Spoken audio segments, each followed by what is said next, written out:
Welcome to Democracy Now!, democracynow.org, the War and Peace Report. I'm Amy Goodman. Attorney General William Barr is slated to testify before the House Judiciary Committee on March 31st as calls mount for his resignation after he intervened to lessen the Justice Department's sentencing recommendation for President Trump's longtime friend and former campaign manager Roger Stone.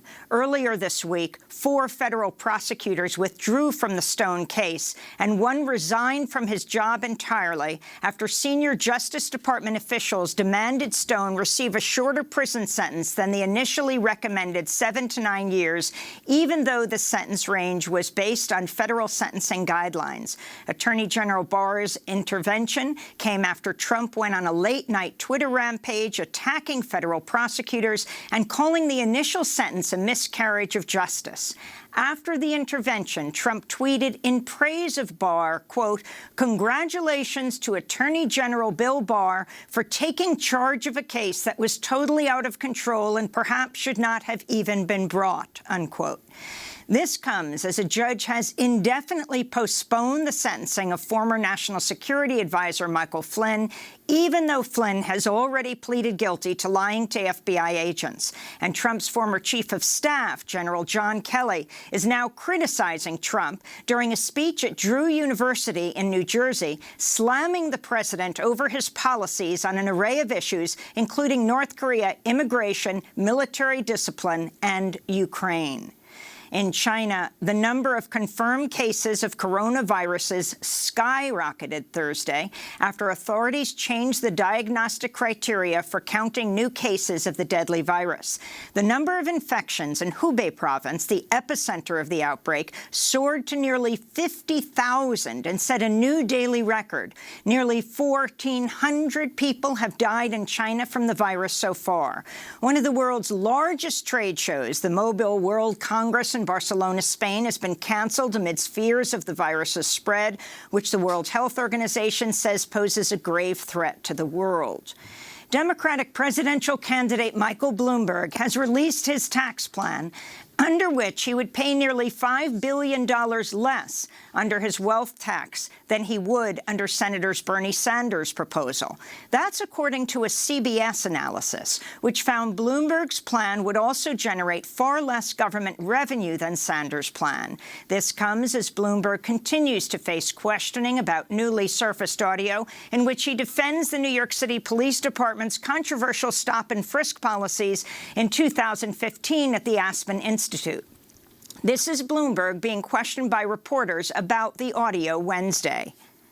I don't think those words reflect how I led the most diverse city in the nation. And I apologized for the practice and the pain that it caused. But why did you say it? It was 5 years ago. And, it's just not the way that I think, and it doesn't reflect what I do every day. She changed. New York Times columnist Charles Blow writes in a new opinion piece, quote, "What Bloomberg did as mayor amounted to a police occupation of minority neighborhoods, a terroristic pressure campaign with little evidence that it was accomplishing the goal of sustained long-term crime reduction. No amount of Democrats' anti-Trump fear and panic will ever erase what Bloomberg did." He went on, "If Democrats cast aside all of these other candidates in favor of Bloomberg and his wealth, I fear they will be making it harder to defeat Trump in November," Blow wrote. The United Nations Human Rights Office has released a list of more than 100 companies linked to the Jewish-only settlements in the Israeli-occupied West Bank, which are illegal under international law. The long-awaited report included 94 companies based in Israel and 18 international companies, which it said are complicit in the violation of Palestinians' human rights. The companies include Airbnb, the American-Israeli Gas Corporation, Delta Israel, the Bank of Jerusalem, Expedia, Booking.com, General Mills, TripAdvisor, and Motorola. This is Robert Colville of the UN Office for the High Commissioner for Human Rights.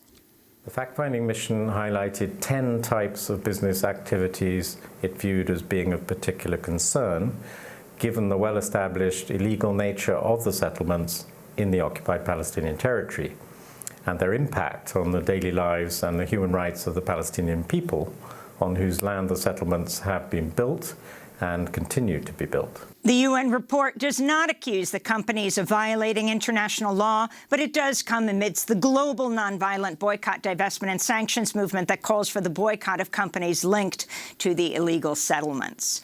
In Mexico, outrage is growing over the murder of 25-year-old Ingrid Escamilla, who was stabbed to death and then mutilated and dismembered by her partner. Her brutal killing comes as feminist activists have been protesting against the high rates of femicides, that's the murder of women, across Mexico. Former Guatemalan presidential candidate Mario Estrada has been sentenced to 15 years in prison by a U.S. court after he was convicted of plotting to work with Mexico's Sinaloa cartel to import cocaine to the United States. Prosecutors accused Estrada of offering free access to Guatemala's airports and maritime routes for smuggling in exchange for millions of dollars in campaign financing from the cartel. Prosecutors also say Estrada conspired to assassinate political rivals. He ran for president in 2018 with Guatemala's center-right National Change Union Party. The 2010 Deepwater Horizon oil spill may have been 30% bigger than previously estimated. A new study published Wednesday in the peer-reviewed journal Science Advances used three-dimensional computer simulations to track the spilled oil, finding the contamination reached the Texas shore, the Florida Keys, the coast of Tampa, and parts of the east coast of Florida. The 2010 BP oil spill was one of the worst environmental disasters in U.S. history, which killed 11 workers and dumped at least 200 million gallons of oil into the Gulf of Mexico. A major new study on air pollution found New York State has the largest number of premature deaths from out-of-state pollution. Published in the journal Nature, the study found across the lower 48 states about half of all premature deaths caused by poor air quality are linked to air pollutants that blew in from across state lines. The study also found commercial and residential emissions are now the leading cause of cross-state early deaths. In Texas, the suspected shooter in the El Paso Walmart rampage that killed 22 people has pleaded not guilty. Patrick Crusius is facing more than 90 criminal charges, including federal hate crimes, for allegedly targeting Latinos and Mexicans in a racially motivated massacre. Shortly before the August 3rd shooting, Crusius published a racist online manifesto echoing President Trump's rhetoric about an invasion of immigrants. Crusius faces the death penalty. In North Carolina, students and a professor at the University of North Carolina have won a legal victory in state court that reverses a settlement that would have allowed UNC, the University of North Carolina, to spend $2.5 million in university funds to preserve the Confederate monument known as Silent Sam. Protesters tore down the Confederate monument in 2018 amidst a national wave of protests against symbols of racism in the Confederacy. Kristen Clark, president of the Lawyers Committee for Civil Rights Under the Law, which represented the students, said the new ruling is, quote, a reminder that we can't stand silent in the face of injustice or tolerate actions that perpetuate dangerous racial ideology, unquote. And a correction to an earlier headline, Roger Stone was an advisor to President Trump's campaign, not his campaign manager. And those are some of the headlines. This is Democracy Now!, democracynow.org, The War and Peace Report. I'm Amy Goodman.